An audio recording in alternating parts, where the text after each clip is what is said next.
ഹരേ കൃഷ്ണ. ഇന്ന് നമ്മൾ വളരെ പ്രധാനപ്പെട്ട ഒരു ഭാഗമാണ് നോക്കാൻ പോകുന്നത്. നവരാത്രിക്ക് മുമ്പ് എല്ലാവരും തന്നെ ഈ കഥയൊന്ന് ശ്രദ്ധാപൂർവം കേൾക്കണം. ഒരിക്കൽ യുധിഷ്ഠിരൻ മാർക്കണ്ഡേയ മുനിയോട് ചോദിക്കുകയാണ്, ഭഗവാൻ, പതിവ്രതാധർമ്മവും പാതിവൃത്യത്തിൻ്റെ മഹത്വവും അറിയാൻ ആഗ്രഹമുണ്ട്. ഇത് കേട്ട് മാർക്കണ്ഡേയ മുനി ഇപ്രകാരം പറഞ്ഞു, രാജാവേ, പതിവ്രതകൾ ഭർതൃശുശ്രൂഷ കൊണ്ട് സ്വർഗത്തെ പോലും ജയിക്കുന്നു. പാതിവൃത്യത്തിൻ്റെ മഹാത്മ്യം വെളിവാക്കുന്ന ഒരു കഥ ഞാൻ പറയാം. പണ്ട് കൗശികൻ എന്ന ബ്രാഹ്മണൻ ദീർഘകാലം തപസ്സു ചെയ്തു. ധർമ്മനിഷ്ഠനായ കൗശികൻ വേദങ്ങളും വേദാംഗങ്ങളും ഉപനിഷത്തുകളുമെല്ലാം ഹൃദിസ്ഥമാക്കിയിരുന്നു. ഒരു ദിവസം ഒരു മരച്ചുവട്ടിലിരുന്ന് വേദം ചൊല്ലവേ മരക്കൊമ്പിലിരുന്ന ഒരു കൊക്ക് കൗശികൻ്റെ ശിരസിൽ കാഷ്ടിച്ചു. കൗശികൻ കോപം കൊണ്ട് ജ്വലിച്ചു. കൊക്കിൻ്റെ നേരെ രൂക്ഷമായൊന്ന് നോക്കി. ആ കൊക്ക് ഉടൻ തന്നെ ജീവനറ്റ് നിലം പതിച്ചു. അത് കണ്ട് കൗശികൻ്റെ മനസ്സിൽ ഭയവും പശ്ചാത്താപവും ഉണ്ടായി. പതിവ് പോലെ അന്നും കൗശികൻ ഭിക്ഷ തേടാനായി ഗ്രാമത്തിലേക്ക് പോയി. സജ്ജനങ്ങളായ ഗൃഹസ്ഥന്മാരുടെ വീടുകൾ നോക്കി ഭിക്ഷ യാചിക്കുകയായിരുന്നു കൗശികൻ്റെ പതിവ്. മുൻപെന്നോ ഭിക്ഷ കിട്ടിയിട്ടുള്ള ഒരു വീടിൻ്റെ വാതിൽക്കൽ നിന്ന് കൗശികൻ പറഞ്ഞു, അമ്മേ, ഭിക്ഷ തരൂ. അകത്തുനിന്ന് ഒരു സ്ത്രീ പറഞ്ഞു, നിൽക്കൂ, ഇതാ കൊണ്ടുവരുന്നു. ആ സ്ത്രീ ആ വീട്ടിലെ പാത്രങ്ങൾ തേച്ചു കഴുകുകയായിരുന്നു. ആ പണി തീർന്നപ്പോഴേക്കും എങ്ങോ പോയിരുന്ന അവരുടെ ഭർത്താവ് വീട്ടിൽ മടങ്ങിയെത്തി. ഭർത്താവിനെ കണ്ടയുടനെ പുറത്തു കാത്തുനിന്ന കൗശികൻ്റെ കാര്യം അവർ മറന്നുപോയി. അവർ ഭർതൃശുശ്രൂഷയിൽ മുഴകി. അവർ വെള്ളം കൊണ്ടുവന്നു ഭർത്താവിൻ്റെ കാൽ കഴുകി. കൈയും മുഖവും കഴുകാൻ വെള്ളം ഒഴിച്ചു കൊടുക്കുന്നു. വിശന്നു വന്ന ഭർത്താവിന് സ്വാദുള്ള ആഹാരം വിളമ്പിക്കൊടുത്തു. ഭർത്താവ് ഊണ് കഴിഞ്ഞ് എഴുന്നേറ്റപ്പോഴാണ് ഭിക്ഷയ്ക്കായി ബ്രാഹ്മണൻ കാത്തു നിൽക്കുന്ന വിവരം അവർ ഓർമ്മിച്ചത്. അല്പം സങ്കോചത്തോടെ ഭിക്ഷയുമായി ആ സ്ത്രീ കൗശികൻ്റെ അടുത്തെത്തി. ഇത്രയും വൈകിയതുകൊണ്ട് ബ്രാഹ്മണൻ ക്രുദ്ധനായി നിൽക്കുകയായിരുന്നു. ഭിക്ഷയുമായി വരുന്നത് കണ്ട് കൗശികൻ ഇപ്രകാരം പറഞ്ഞു, ദേവി, ഇത്രയും താമസമുണ്ടെങ്കിൽ എന്നോട് നിൽക്കാൻ പറഞ്ഞത് എന്തിന്? ഞാനങ്ങ് പോകുമായിരുന്നല്ലോ. കോപത്തിൻ്റെ ആധിക്യത്താൽ ചുവന്ന കണ്ണുകളോടെ നിൽക്കുന്ന കൗശികനോട് ആ സ്ത്രീ ഇപ്രകാരം പറഞ്ഞു, സ്വാമി, ക്ഷമിക്കൂ. ഭർത്താവാണ് എൻ്റെ ഏറ്റവും വലിയ ദൈവം. അദ്ദേഹം വിശന്നു തളർന്നു വന്ന് കയറുന്നത് കണ്ടാൽ ഉപേക്ഷിച്ചിട്ട് ഇങ്ങോട്ട് വരുന്നതെങ്ങനെ? അദ്ദേഹത്തെ ശുശ്രൂഷിക്കുന്നതിൽ അല്പം സമയമായിപ്പോയി. കൗശികൻ ഉടനെ ഇങ്ങനെ പറഞ്ഞു, എന്താണ് പറഞ്ഞത്? ബ്രാഹ്മണനല്ലേ ഭർത്താവാണ് വലുതെന്നോ? ഇന്ദ്രൻ പോലും ബ്രാഹ്മണൻ്റെ മുമ്പിൽ തലകുനിക്കുന്നു. നിങ്ങൾക്ക് ബ്രാഹ്മണൻ്റെ മഹത്വം അറിഞ്ഞുകൂടെ? അഗ്നിയെപ്പോലെ തേജസ്സുള്ള ബ്രാഹ്മണന് ഈ ഭൂമിയെപ്പോലും ഭസ്മമാക്കാൻ കഴിയും. അത് കേട്ട് സ്ത്രീ പറഞ്ഞു, താപസ, അങ്ങ് കോപിക്കണ്ട. ആ കോപാഗ്നിയിൽ ചാമ്പലാകാൻ ഇവിടെ കൊക്കൊന്നുമില്ലല്ലോ. എൻ്റെ നേരെ കണ്ണു തുറച്ചു നോക്കുന്നത് എന്തിന്? അങ്ങ് കോപിച്ചെന്ന് വെച്ച് എന്നെ ഒന്നും ചെയ്യാൻ കഴിയുകയില്ല. ഞാൻ ബ്രാഹ്മണരെ അപമാനിക്കുകയല്ല. എനിക്ക് തെറ്റുപറ്റിപ്പോയി, അതിന് ക്ഷമ ചോദിക്കുന്നു. ബ്രാഹ്മണ തേജസ്സിൻ്റെ മഹത്വം എനിക്കറിയാം. ഭർതൃശുശ്രൂഷ കൊണ്ട് പാലിക്കാൻ കഴിയുന്ന ധർമ്മമാണ് എനിക്ക് വലുത്. അതിൻ്റെ ഫലമായിട്ടാണ് വനത്തിൽ വെച്ച് അങ്ങ് കോപാഗ്നിയിൽ ദഹിപ്പിച്ച കൊക്കിൻ്റെ കഥ പറയാൻ എനിക്ക് കഴിഞ്ഞത്. ഈ കോപം മനുഷ്യൻ്റെ ഏറ്റവും വലിയ ശത്രുവാണ്. ക്രോധമോഹങ്ങളെ ജയിക്കുകയും സത്യനിഷ്ഠ പാലിക്കുകയും ഗുരുശുശ്രൂഷ നടത്തുകയും ശത്രുവിനോട് പോലും ക്ഷമിക്കുകയും ഇന്ദ്രിയങ്ങളെ അടക്കി കാമനകളെ ജയിക്കുകയും ചെയ്യുന്നവനാണ് യഥാർത്ഥ ബ്രാഹ്മണൻ. സ്വാധ്യായം, ദമം, ആർജവം, സത്യഭാഷണം ഇവയാണ് ശ്രേഷ്ഠമായ ധർമ്മങ്ങൾ. ധർമ്മത്തിൻ്റെ തത്വം ദുർഗ്രഹമാണ്. എങ്കിലും സത്യത്തിലാണ് ധർമ്മത്തിൻ്റെ സ്ഥിതി. വേദവാക്യങ്ങളാണ് ധർമ്മപ്രമാണം എന്ന് പറയുന്നുണ്ടെങ്കിലും വേദാധ്യയനം കൊണ്ട് മാത്രം ശരിയായ ധർമ്മബോധം ഉണ്ടാകുമെന്ന് സമ്മതിക്കാനാവില്ല. അങ്ങേക്ക് ധർമ്മതത്വം ശരിയായി ഗ്രഹിക്കാൻ കഴിഞ്ഞിട്ടില്ല എന്ന് ഞാൻ കരുതുന്നു. ബ്രാഹ്മണ, പരമമായ ധർമ്മം എന്തെന്നറിയാൻ അങ്ങേക്ക് ആഗ്രഹമുണ്ടെങ്കിൽ മിഥിലാപുരിയിലെ ധർമ്മവ്യാധനോട് ചോദിക്കുക. ഭഗവാൻ അങ്ങേക്ക് നന്മ വരുത്തട്ടെ. ഞാൻ പറഞ്ഞതിൽ വല്ല തെറ്റുമുണ്ടെങ്കിൽ അങ്ങ് ക്ഷമിക്കുക. ഒരു സ്ത്രീ എന്ന നിലയിൽ എന്നോട് ആരും ക്ഷമിക്കുമല്ലോ. ഇത് കേട്ട് കൗശികൻ ശാന്തനായി. എന്നിട്ട് ഇപ്രകാരം പറഞ്ഞു: ദേവി, നിങ്ങൾക്ക് മംഗളം ഭവിക്കട്ടെ. എനിക്ക് വളരെ സന്തോഷമായി. എൻ്റെ ക്രോധം അകന്നു. അതുകൊണ്ട് തന്നെ എനിക്ക് നന്മയുണ്ടാകും. ഞാനിനി മിഥിലയിൽ പോയി ധർമ്മവ്യാധനെ കാണും. മാർക്കണ്ഡേയൻ തുടരുന്നു. ആ പതിവ്രതയുടെ വാക്കുകേട്ട് കൗശികന് ആശ്ചര്യമുണ്ടായി. തൻ്റെ തപശക്തി ആ ഗൃഹിണിയുടെ വ്രതനിഷ്ഠയുടെ മുമ്പിൽ എത്ര നിസ്സാരമെന്ന തോന്നൽ ആ താപസനുണ്ടായി. അവരുടെ വാക്ക് അനുസരിക്കാനുള്ള ഉൾപ്രേരണ അദ്ദേഹത്തിനുണ്ടായി. അതുകൊണ്ട് അദ്ദേഹം മിഥിലയിലേക്ക് തിരിക്കുന്നു. വനങ്ങളും ഗ്രാമങ്ങളും നഗരങ്ങളും കടന്ന് ജനക മഹാരാജാവിൻ്റെ മിഥിലാപുരിയിലെത്തി. സുന്ദരമായ നഗരം, ധർമ്മനിഷ്ഠരായ മനുഷ്യർ, പലയിടത്തും വിധിപ്രകാരമുള്ള യജ്ഞങ്ങൾ. നഗരത്തിലെത്തിയ കൗശികൻ ധർമ്മവ്യാധൻ്റെ താവളം അന്വേഷിച്ച് കണ്ടെത്തി. ഒരു കശാപ്പ് ശാലയിലായിരുന്നു ഇറച്ചി വെട്ടിക്കൊണ്ട് നിൽക്കുന്ന വ്യാധൻ. ആ വ്യാധനെ കണ്ട് കൗശികൻ അവജ്ഞയോടെ അകലെ മാറി ഇരുന്നു. ഈ ബ്രാഹ്മണൻ തന്നെ കാണാൻ വന്നതാണെന്ന് മനസ്സിലാക്കിയ വ്യാധൻ വേഗം ബ്രാഹ്മണന്റെ അടുക്കൽ വന്നു പറഞ്ഞു: ഭഗവാൻ, നമസ്കാരം. അങ്ങേക്ക് സ്വാഗതം.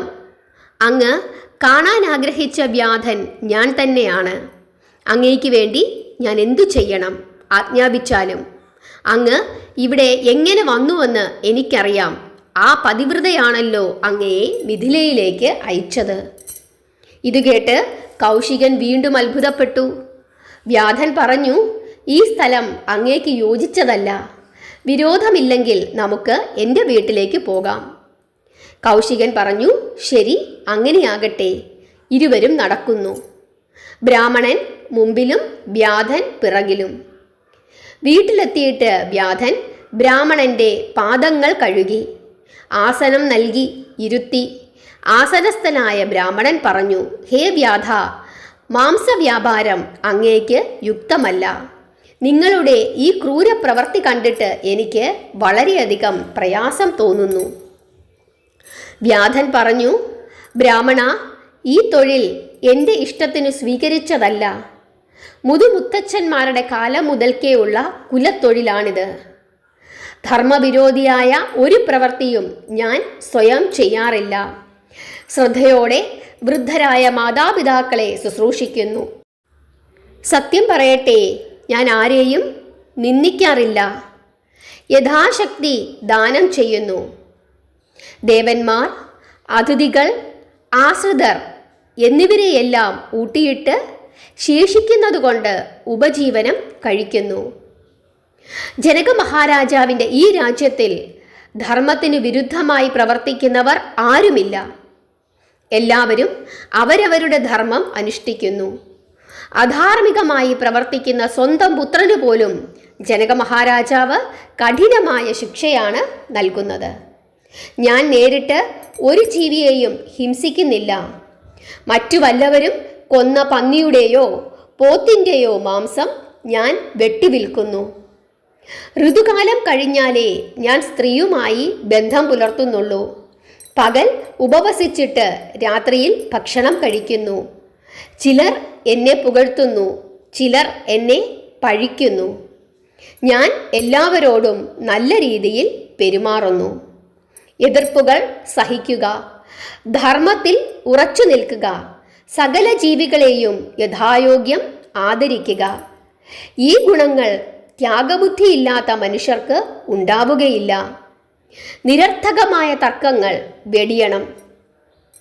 ആവശ്യപ്പെടാതെ തന്നെ അന്യർക്ക് നന്മകൾ ചെയ്യണം. കാമം, ക്രോധം, ദ്വേഷം ഇവ നിമിത്തം ധർമ്മത്തെ ഉപേക്ഷിക്കരുത്. ഇഷ്ടപ്പെട്ടത് കിട്ടുമ്പോൾ അധികം ആഹ്ലാദിക്കുകയും അനിഷ്ടമുണ്ടാകുമ്പോൾ ദുഃഖിക്കുകയും അരുത്. സാമ്പത്തികമായ ബുദ്ധിമുട്ടുണ്ടാകുമ്പോൾ പരിഭ്രമിക്കരുത്. അബദ്ധത്തിൽ ഒരു തവണ അധാർമികമായി വല്ലതും ചെയ്തു പോയെന്നിരിക്കും. വീണ്ടും ഒരിക്കൽ അങ്ങനെ ചെയ്യരുത്. ആലോചിക്കുമ്പോൾ തനിക്കും മറ്റുള്ളവർക്കും ഹിതകരമെന്ന് തോന്നുന്നതേ പ്രവർത്തിക്കാവൂ. ദ്രോഹിക്കുന്നവരോട് ഒരിക്കലും ദ്രോഹം ചെയ്യരുത്. സ്വന്തമായ സത്സ്വഭാവം കൈവെടിയരുത്. മറ്റുള്ളവർക്ക് ദോഷം ചെയ്യാൻ ആഗ്രഹിക്കുന്ന പാപി സ്വയം നശിക്കുന്നു. പരിശുദ്ധമായ മനോഭാവത്തോടെ പ്രവർത്തിക്കുന്ന ധർമ്മനിഷ്ഠന്റെ പ്രവർത്തികളെ അധാർമികമെന്ന് പറഞ്ഞ് ആക്ഷേപിക്കുന്നവർ സ്വയം നശിക്കുന്നു.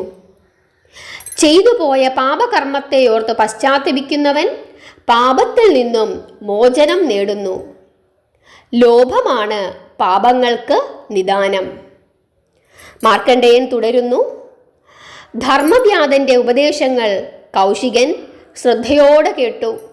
എന്നിട്ട് സദാചാരം, ധർമ്മത്തിൻ്റെ സൂക്ഷ്മഗതി, കർമ്മഫലങ്ങൾ അനുഭവിക്കുന്നതിൽ ജീവനുണ്ടാകുന്ന വിധേയത്വം, ജീവാത്മാവിൻ്റെ അനശ്വരത, പുണ്യപാപങ്ങളുടെ ഫലങ്ങൾ, ഇന്ദ്രിയ സംയമനത്തിൻ്റെ ഗുണങ്ങൾ, ത്രിഗുണങ്ങളുടെ തത്വം, ബ്രഹ്മസാക്ഷാത്കാരത്തിനുള്ള മാർഗം തുടങ്ങിയ വിഷയങ്ങളെപ്പറ്റി കൗശികന്റെ ആഗ്രഹമറിഞ്ഞ് വ്യാധൻ വിശദമായ വിവരണങ്ങൾ നൽകി.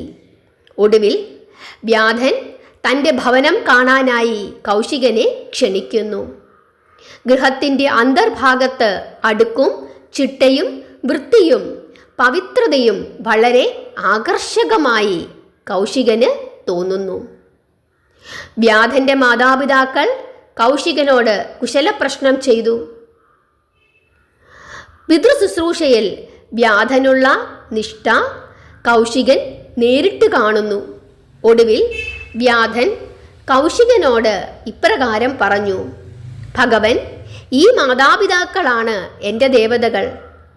മറ്റുള്ളവർ ദേവതകൾക്ക് വേണ്ടി ചെയ്യുന്നതെല്ലാം ഞാൻ ഇവർക്കു വേണ്ടി ചെയ്യുന്നു. പൂക്കളും പഴങ്ങളും രത്നങ്ങളും സമർപ്പിച്ച് ഞാൻ ഈ ദേവതകളെ ആരാധിക്കുന്നു. വേദങ്ങളും യജ്ഞങ്ങളും അഗ്നിയുമെല്ലാം എനിക്ക് ഇവർ തന്നെയാണ്. ഇവരെ ശുശ്രൂഷിക്കുന്നതാണ് എൻ്റെ തപസ്. അങ്ങ് ആ പതിവ്രത പറഞ്ഞയച്ചിട്ടാണ് വന്നതെന്ന് മനസ്സിലാക്കാൻ സാധിച്ചത് ഈ തപസ്സിൻ്റെ ശക്തി കൊണ്ട് ലഭിച്ച ഗുണമാണ്. അങ്ങയെ ഇങ്ങോട്ടേക്കയച്ച ആ സ്വാധിക്ക് പാതിവൃത്യ ശക്തി കൊണ്ട് ഇതേ വിധം കാണാനുള്ള ദിവ്യദൃഷ്ടിയുണ്ട്. അങ്ങേക്ക് ഹിതകരമായ മറ്റു ചില കാര്യങ്ങൾ കൂടി പറയാം. കേൾക്കൂ. അങ്ങ് സ്വാധ്യായനത്തിനു വേണ്ടി മാതാപിതാക്കളുടെ അനുമതി തേടാതെ വീട് വിട്ടിറങ്ങിപ്പോയതാണ്. ആ മാതാപിതാക്കളെ തിരസ്കരിച്ചത് അനുചിതമായി പോയി. വൃദ്ധരായ മാതാപിതാക്കൾ പുത്രശോകത്താൽ അന്ധരായിരിക്കുന്നു. പോകൂ, അങ്ങവരെ സന്തോഷിപ്പിക്കൂ. അതുകൊണ്ട് അങ്ങയുടെ ധർമ്മം നശിക്കുകയില്ല. അങ്ങ് താപസനും ധർമ്മനിഷ്ഠനുമൊക്കെ തന്നെ. പക്ഷേ മാതാപിതാക്കളെ ശുശ്രൂഷിക്കാത്തിടത്തോളം കാലം തപസ്സും ധർമ്മനിഷ്ഠയുമൊക്കെ നിഷ്ഫലമാണ്. എന്നെ വിശ്വസിക്കൂ, വേഗം പോയി അവരെ ശുശ്രൂഷിക്കൂ. അതിനേക്കാൾ വലിയ ധർമ്മമില്ല. ബ്രാഹ്മണൻ പറഞ്ഞു, ഇവിടെ വന്നു നിങ്ങളുടെ സത്സംഗം നേടാനായത് മഹാഭാഗ്യം. നിങ്ങളെപ്പോലെ ധർമ്മോപദേശം ചെയ്യാൻ സാമർഥ്യമുള്ളവർ ദുർലഭമാണ്. ശുദ്ധമായ അന്ധക്കരണമില്ലാത്തവർക്ക് ധർമാധർമ്മങ്ങൾ നിർണയിക്കാൻ കഴിയുകയില്ല. ഞാൻ നിങ്ങളെ ബ്രാഹ്മണനായി തന്നെ കരുതുന്നു. നിങ്ങൾക്ക് മംഗളമുണ്ടാകട്ടെ. മാർക്കണ്ഡേയൻ തുടരുന്നു. കൗശികൻ പറഞ്ഞതു കേട്ട് വ്യാധൻ കൈകൂപ്പിക്കൊണ്ട് പറഞ്ഞു, ശരി, ഇനി അങ്ങ് എഴുന്നള്ളിയാലും. കൗശികൻ വ്യാധനെ വണങ്ങിയിട്ട് സ്വഗൃഹത്തിലേക്ക് പോയി. വൃദ്ധരായ മാതാപിതാക്കളെ അദ്ദേഹം ശുശ്രൂഷിച്ചു. ഹരേ കൃഷ്ണ. ഒരു സ്വാത്വികനായ പുരുഷൻ എങ്ങനെയാണ് ജീവിക്കേണ്ടത് എന്ന കാര്യം ധർമ്മവ്യാധൻ്റെ നാവിലൂടെ ഇവിടെ വ്യാസഭഗവാൻ നമ്മളെ കേൾപ്പിക്കുകയാണ്. അതുപോലെ ഒരു ധർമ്മിഷ്ഠയായ സ്ത്രീ എങ്ങനെ ജീവിക്കണമെന്നും. നാളെ രാജ്യം ഭരിക്കാൻ പോകുന്ന പാണ്ഡവരെ ഉദ്ദേശിച്ചു തന്നെയാണ് ഈ പ്രസ്താവം.